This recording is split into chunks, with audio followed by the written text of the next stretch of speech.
Break नंतर entertainment धमालमध्ये आपल्या सगळ्यांचं पुन्हा एकदा स्वागत। बिग बॉस सीझन 2 मधनं दिगंबर नाईक या आठवड्यात बाहेर पडले। दिगंबर एवढ्या लवकर का बाहेर पडले, आपला कोकणी इंगा त्यांनी का दाखवला नाही, असे अनेक प्रश्न प्रेक्षकांना पडलेत। बिग बॉसच्या घरामध्ये कोण खरं कोण खोटं या सगळ्याची उत्तरं दिगंबर नाईक यांनी दिलेली आहेत। त्यांच्याशी केलेली ही खास बातचीत पाहूया।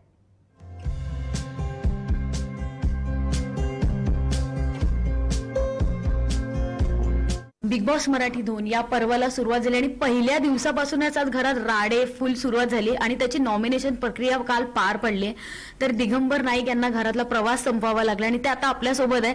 सर, तुमचं खूप खूप स्वागत। काय सांगाल तो 3 आठवड्याचा प्रवास आणि एकंदरीत काय प्लॅनिंग होतं घरात जायचं आणि पूर्ण घराचा अनुभव कसा होता? प्रवास म्हणत असाल तर अप्रतिम प्रवास होता तो 3 आठवड्याचा, की मला बाहेर यायची इच्छा नव्हती तरी मी आलो बाहेर, कारण काही गोष्टी आपल्या हातात नसतात। आणि प्लॅनिंगचं म्हणत असाल तर बिग बॉसच्या घरात जाताना तुम्ही बाहेरून काहीही प्लॅनिंग करून गेलात तरी त्याचा काही उपयोग नसतो, किंवा आपण संभाव्य कोण असेल असा विचार करतो ना, हा असेल हा असेल हा असेल हा असेल, तर हा डेंजर जाईल तर तो खूप चांगला वागतो आणि हा मस्त आहे रे आपला, तर तो आपला नसतो। तर तिथे काय होईल कुठल्या क्षणाला, तिथे ना प्रत्येक क्षणाला काहीतरी घडत असतं, पण काही कळत नाही तुम्हाला काय घडतंय, ते आपल्याला कळायच्या आधी घडत असतं आणि ते इतकं विलक्षण घडत असतं ना की तुम्ही विचारही करू शकत नाही। बरं, दुसरं कसं असतं की तिथे जेव्हा आपण जातो बिग बॉसच्या घरात तेव्हा आपल्याला काहीच माहीत नसतं ना आतमध्ये काय आहे, नक्की काय असेल, फक्त ऐकलेलं असतं, अनुभव ऐकलेले असतात। पण प्रत्यक्षात जेव्हा आपण जातो तर मला असं वाटतं की तो अनुभव घेतल्याशिवाय नाही कळणार आणि तो प्रत्येक माणसाने अनुभव एकदा तरी आयुष्यात घ्यावा। मी खरोखर खूप लकी आहे की मी 21 दिवस त्या घरात राहिलो। आणि तुम्ही काय सांगाल की तुमचा जो मालवणी तडका तो कुठेतरी कमी पडला का? कारण का घरातले सर्वच जण बोलत होते की तू खेळला नाहीस, तू खेळला, तर त्याबद्दल काय सांगाल? नाही, मालवणी तडका कधीच कमी पडू शकत नाही, कारण मी अभिमानाने स्वाभिमानाने सांगतो की प्रत्येक क्षेत्रामध्ये तुम्ही गेलात ना, म्हणजे क्रिकेट असेल किंवा एंटरटेनमेंट असेल, मीडिया असेल, तर तिकडे मालवणी माणूस हा सर्वोच्च पदावर असताना तुम्हाला दिसतो। आणि तिथे जे ग्रुप झालेत ते ग्रुप ठरवून केलेले नाहीयेत, ती सेम स्वभावाची माणसं आहेत ना तिथे येतात। आणि ना तिकडे मला ते भिंतीवर लिहिलेलं होतं, दुनियादारी, कपटी, खुन्नस, प्रेम, आणि वेगवेगळ्या लिपीमध्ये लिहितात ना तसं लिहिलेलं, त्याचे किती अर्थ तुम्ही काढू शकता। म्हणजे अहम, आपण अहम ब्रह्मास्मीचा अर्थ अहम वेगळा आहे आणि अहम म्हणजे असं असे लिहिलेले होते शब्द। तर त्या शब्दांप्रमाणे जे ग्रुप झालेत, काही कपटी स्वभावाचे एकत्र गेलेत, काही दुनियादारीवाले एकत्र आलेत। आणि काय सांगाल शिवानी बरोबरचं तुमचं बॉन्डिंग, आणि तुम्हाला वाटलं होतं की माधव आणि अभिजित दोघंही तुमच्याबरोबर होते नॉमिनेशन मध्ये, मग त्या दोघांमधलं कोण जाईल असं वाटलं होतं का तुम्हाला असं तुम्हीच जाल असं वाटलं होतं? नाही, मी जाईन हे शक्यच नव्हतं। मी बॅग पण पूर्ण पॅक केली नव्हती। बरं, जवळजवळ 95% लोकांना वाटलं होतं की दिग्या तू नाही जाणार, म्हणून जेव्हा हाताने हात वर करून मतदान झालं ना, ते सगळ्यात जास्त मला होतं, माधवला नव्हतं। माधवलाही असं कुठेतरी वाटत होतं की मी कदाचित जाईन, पण माधव म्हणाला नाही मी जाणार नाही, आणि मला तर अजिबात वाटलं नव्हतं। पण मी मनाची तयारी ठेवली होती की बॉस हा गेम आहे, इथे कोणतरी हरणार कोणतरी जिंकणार।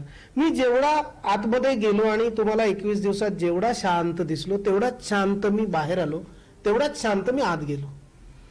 मी म्हणजे आतमध्ये गेलो तर असं उगाच काय खोटं खोटं केलं नाही, उगाच कॅमेऱ्यासमोर जाऊन बोललो नाही। मी फक्त एकदा माझ्या मुलाशी बोललो की बाबा शाळेत जाताना सांभाळून जा, आणि मला ते हे होईना, म्हणजे सहन होईना, म्हणून मी बोललोच नाही। मी सगळ्यात जास्त कॅमेऱ्यावर कमी बोलणारा कंटेस्टंट असेल त्याच्यात, कारण प्रत्येक जण काहीतरी कॅमेऱ्यावरती बोलायचा। म्हणजे किशोरी ताईंचंच उदाहरण द्यायचं झालं तर जेव्हा इथे झालं हे कणिक, हे उदाहरण हे झाल्यानंतर तिला कळलं आता शनिवारी हा विषय निघणार, म्हणून ती डायरेक्ट कॅमेऱ्यावर गेली आणि ती सांगत होती की मला स्ट्रॅटेजी, आणि तेवढ्यात पहिला अभिजित आला, मग ती थांबली, थोड्यानं मी आलो कारण टॉयलेटची इथे बोलत होते।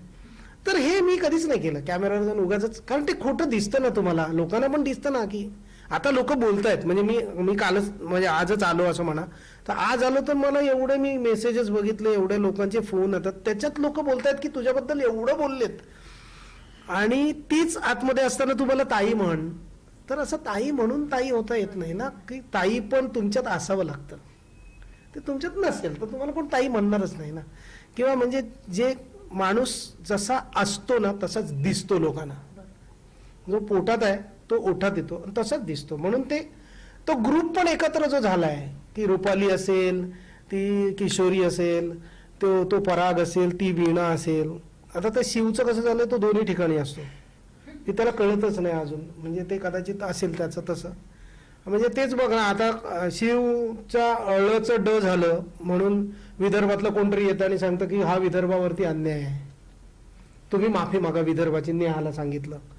मग शिव जेव्हा बिचुकले ना, काहीही बोलतो, हे खूप घाणेरडं बोलला, तर मला तर असं वाटतं की अख्ख्या विदर्भाने बिचुकल्याची माफी मागायला पाहिजे. पण म्हणजे ही जी लोक माणसांमध्ये द्वेष करतात ना, किंवा आमच्या मालवणीत म्हणतात त्या का तुझे भाव, तर अशी माणसं फार टिकणत नाही समाजात. आणि मी आता बोलतोय त्याच्यात कदाचित लोकांना काहीतरी वेगळं वाटत असत, पण माझे आतापर्यंत केलेले माझे इंट्युशन्स कधी खोटे ठरलेले नाही आहेत. जी खोटी लोक आहेत ती लोकांना खोटीच दिसणार, आणि जी खरी आहेत ती लोकांना खरी दिसणार. आता प्रश्न राहिला खेळायचा, तुम्ही जो विचारलात, तर मी खेळत होतो आणि मी कडक खेळत होतो, जे मला माहित होतं, जे माझ्या टीमला माहित होतं, हा कडक खेळतोय. आणि म्हणून त्या 5 जणांनी ठरवून मला नॉमिनेट केलं की हा जर राहिला तर हा डेंजर प्लेअर होऊ शकतो, हा आपल्याला हरवू शकतो. हा, आणि पराग एकदा बोललाय पण, म्हणजे आता मी ते अनसीन मध्ये बघितलं, टॉप 6 मध्ये दिग्या असणार, त्यामुळे त्याला बाहेर काढा पहिला. दिग्याचं टेन्शन आहे, आपल्या टीम मध्ये दिग्याला घेऊया नको, दिगंबर आला तर प्रॉब्लेम होईल, किशोरी बोलली होती. कारण त्यांना सगळ्यात जास्त प्रॉब्लेम माझा वाटायचा, कारण मी स्पष्ट बोलायचो, मी मागणं नाही बोललो.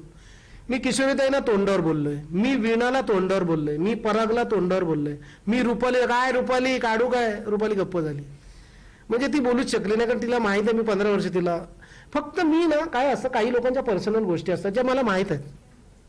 म्हणजे अंडी पिल्ली मी काढू शकलो असतो, पण पुढे पण त्यांना जाऊन काम करायचं इंडस्ट्रीमध्ये, तर ते मला माझ्या ना सतसत विवेकबुद्धीला पटलं नाही. मी तेवढ्या खालच्या थराला जाऊन खेळू नाही शकत असं कदाचित, आणि हे माझं चुकलं असं मला वाटतं. आणि तुम्ही कोणाला टॉप 5 मध्ये बघताय? मी टॉप 5 मध्ये अभिजित बिचुकले, वैशाली म्हाडे, अभिजित केळकर, हे तर 3 आहेत. पराग जाऊ शकतो आणि नेहा जाऊ शकते टॉप 5 मध्ये. पण सांगता येत नाही, हा गेम असा आहे ना की एका आठवड्यात जे घडतं, ह्या आठवड्यात आता जे घडेल त्याचा फायदा पुढचे 4 आठवडे होणार. म्हणजे मला सुरेखाताईनं पण बघायला आवडेल, कारण त्यांनी खूप स्ट्रगल केलंय. आणि सुरेखाताईनं तर मी मम्मी म्हणायचो, त्यांच्या माझ्या मुलाचं आणि आईचं नातं, म्हणजे ती ना अस्वस्थ व्हायची बिचारी, अरे दिसलं नाही, कुठे गेला बाळा, आज मी शोधायला यायची. म्हणजे मी काही नेऊन दिलं ना, ताटणी घासतो, किंवा मी हे घ्या माईक विसरलो, थँक्यू बाळा. म्हणजे त्याचं आमचं रिलेशन झालं होतं ना. आता मला कधी आयुष्यात वाटलं नव्हतं की सुरेखा पुणेकरांसारख्या लावणी सम्राट, खूप मोठी बाई आहे, ती ह्या शो मध्ये येईल, मी त्या शो मध्ये जाईन, आमचं बॉन्डिंग होईल. अभिजित बिचुकले कधी येईल, त्याच्यावर माझी दोस्ती होईल, मला कधीही वाटलं नव्हतं. अशा लोकांची माझी मैत्री झाली, आणि मला असं वाटतं मी आयुष्यात तेवढंच कमावलं. वा, क्या बात आहे. थँक्यू सो मच आमच्याशी बातचीत केल्याबद्दल. कॅमेरा पर्सन अक्षय खरमाळेसह कस्तुरी गावंड, म्हात्रे, जय महाराष्ट्र, मुंबई.